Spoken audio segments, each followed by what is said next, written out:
With so many brands going all in on max stack shoes at the moment, Puma didn't want to be left out. So here we have the Puma MagMax, Puma's highest ever cushioned running shoe and one of the biggest cushioned running shoes out there, with 46 millimeters of crazy foam at the back of the shoe here.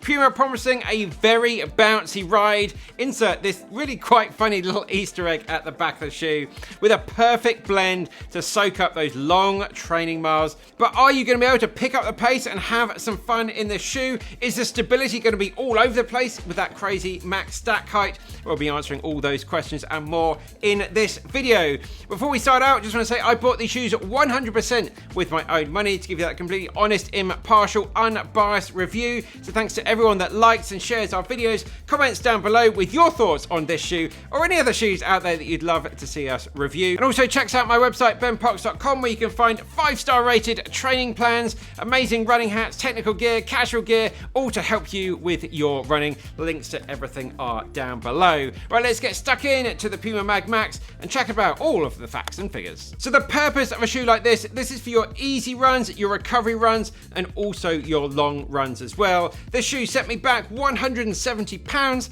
I actually bought this in person in an actual shop here in London at the Puma store on Carnaby Street. Stack height at the back of the shoe, as we've already discussed, that crazy 46 millimeters. Drop overall is an 8mm drop. Weight-wise, 366 grams, so definitely again on the heavy side, as a lot of these shoes are.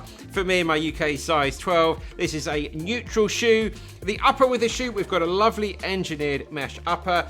Midsole, this is a little bit complicated with this one. This is Puma's Nitro foam here, but in this case, it's a Puma-based foam. This is basically Puma's Nitro Elite foam from last year, but they've just called it Nitro foam this year, so people wouldn't get confused with their current high-end shoes, which is their Nitro Elite Puma-based foam. Basically, we've got a big chunk of Puma-based Nitro Elite foam from last year in this shoe. Plate-wise, there is no plate in this shoe. The outsole, we've got Puma's fantastic Puma grip on the bottom of the shoe. Really, really grippy. Perfect for that winter running. There are no different widths available. There are different men's and women's versions, and this was true to size for me.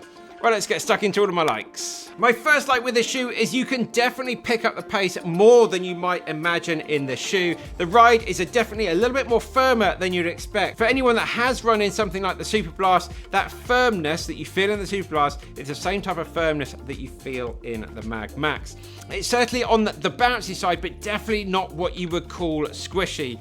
Really good shoe for that time on feet long run to look after those legs. The type of shoe that you can just put on and forget about, and that's exactly how I've been using it. I put it on, I just don't think about it all run. It's just down there doing its thing, looking after my legs and having some good fun in it as well. Easy runs, recovery runs, still feel engaged, and they keep you interested as well. And the firmness, as I said, means you can pick up that pace just a little bit. A classic case for something like this. For me, I feel you could do your easy run and then do some fun strides at the end, just turning your legs over really fast, or maybe a marathon training long run, some marathon pace blocks scattered with some easy pace running as well, or just go out there all easy and run for a really long time, knowing you've got a good, comfortable shoe underneath you. My second like with the shoe, just this Puma grip outsole. I haven't slipped once in this shoe. It's just fantastic. Probably the market leader out there with what Puma are delivering. I'm sure some Adidas people might disagree with the Adidas Continental grip. They're both fantastic, but yeah, this one is really, really good out there. The wide base you get with this shoe, not necessarily wide up front, we'll come on to that in a minute, but the wide base you get with this shoe offers some really good stability in the cornering as well. So you never feel unstable with that crazy max stack height. Third like with the shoe, it's just so damn comfortable for all day long. I've done some really quite long runs in the shoe and I've really enjoyed it. It's got quite a hard heel cup at the back of the shoe, but that just works well for a really good heel lockdown. No slipping at all, no blisters, no hot spots or anything like that. The upper is a little bit on the thick side, but so far it's been pretty good. Had absolutely no overheating issues at all in the shoe.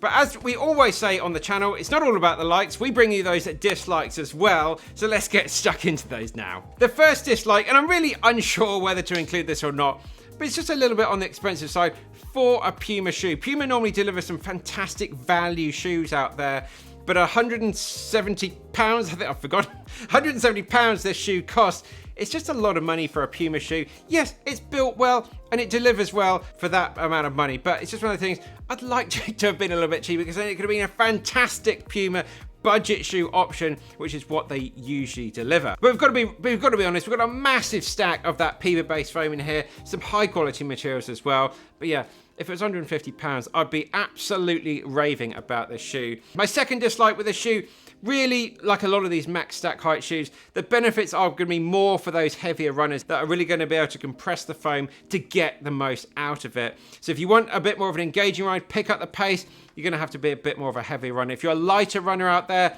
you're probably not going to get the most out of a foam like this.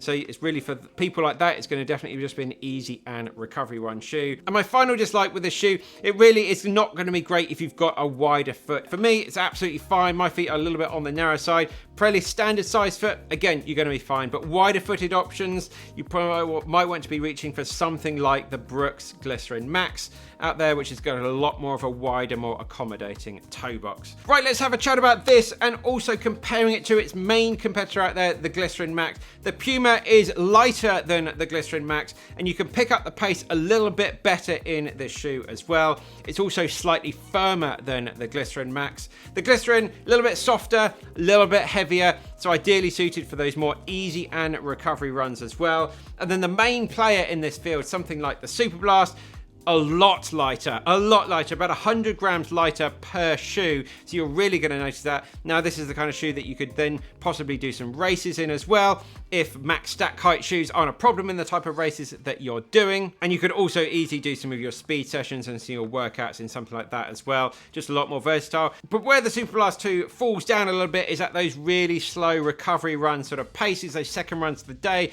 or just going out to look after your legs. Shoes like this is where they really start to come in, where the whole weight thing doesn't matter as much, and they're going to look after your legs a lot better at those easy and recovery run paces. So who should buy a shoe like the Puma MagMax? I'd say the most ideal scenario, heavier runners that like a firm ride and doing lots of long runs, or just the general population if they're just looking for a really comfortable shoe just to go on, no fuss, and get their easy and recovery runs done. This would be absolutely perfect for that. So will I be keeping the MagMax? Yeah, I think definitely. I've really been surprised by how much I've been enjoying this shoe. I've been reaching this more at the moment than my Super Blast, and just keeping that for when I actually need to really pick up the pace.